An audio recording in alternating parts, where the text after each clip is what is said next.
На сегодняшний день в Музее боевой славы 13 залов, экспозиции которых отражают все основные этапы Отечественной войны народа Абхазии. Здесь представлены аудио, видео и фотоматериалы, личные вещи воинов, а также электронная база данных об участниках войны. 14 августа, в день начала Отечественной войны народа Абхазии, посещение Музея боевой славы обретает особый патриотический смысл. В преддверии трагической даты в истории абхазского народа и последующего за ним Дня добровольца сотрудниками музея были обновлены несколько залов. Коллективом музея был подготовлен, переоборудован зал памяти, в котором вы можете видеть на новосделанных витринах экспонируются вещи погибших бойцов и командиров. Благодаря этим новым витринам теперь мы можем действительно экспонировать то, что какое-то время хранилось у нас в специальном помещении, то, что находится за моей спиной, это теперь, в общем-то, будет находиться на постоянной основе здесь, в зале памяти.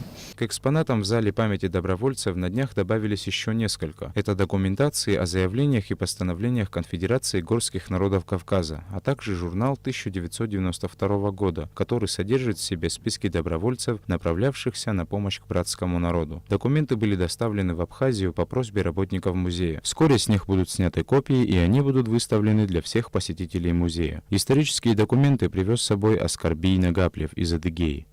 Некоторая часть документов с самого первого дня, запись добровольцев, как проходил, как фонд собирали помощи Абхазии. Это документы обращения Юрия Хамзатовича Калмыкова, Международной черкесской ассоциации, Конфедерации горских народов, где был президентом Юрий Шаниба, обращение Адыгахаса ко всем жителям Республики Адыгея. Далее это все музей.